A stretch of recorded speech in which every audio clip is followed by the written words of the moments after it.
Баршаға сәлем. Бүгін сіздерге әртүрлі жеміс-жидектерден керемет компоттың рецептіне бөлісетін боламын. Ең алдымен каналыма тіркеліп, қоңыраушаны басып кетуді ұмытпаңыздар. Ең бірінші кезекте бізде банкаларымызды қайнатып, стерилдеп алатын боламыз. Өздеріңіздің қалаған әдістеріңізбен стерилдесеңіздер болады. Қақпақтарымызды да стерилдеп аламыз.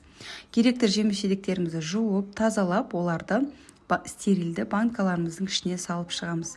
Менде 4 түрлі жеміс-жидек, яғни алма, шабдалы, қара өрік және өрік.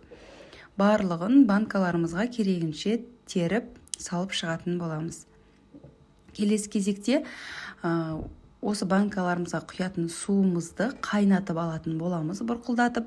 Сөйтемізде ыстық суды банкаларымыздың ішіне құйып, толтырып құйып шығатын боламыз.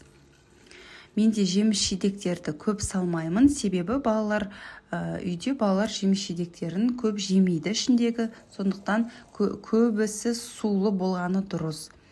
Жеміс-жидектер ең бастысы дәмін шығарса болды.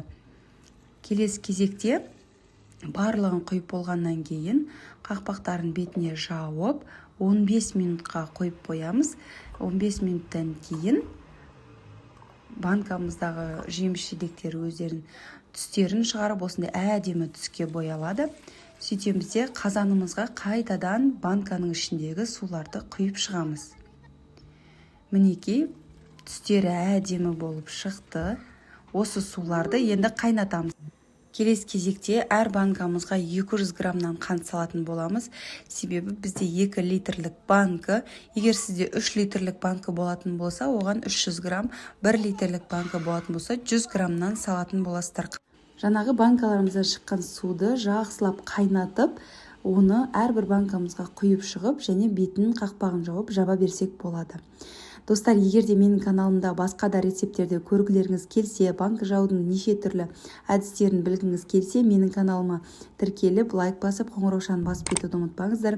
Мені қолдау ретінде комментарий жазып, өз пікірлеріңізді жаза кетіңіздер. Мінекей, банкамызды жауып бастадық. Үстін қатты басып, осылайынан біртіндеп бұрап, банкамыздың барлығын жауып алатын боламыз. Банкамызды жауып болғаннан кейін осылайынан дөңгелетеміз, ішіндегі қанттары араласуы керек. Сөйтемізде банкамызды төңкеріп, бір күнге үстін қалың одеялмен жауып, суытатын, жаймендеп суытатын боламыз. Сөйтіп біздің компотымыз дайын. Менімен бірге болғандарыңызға рахмет.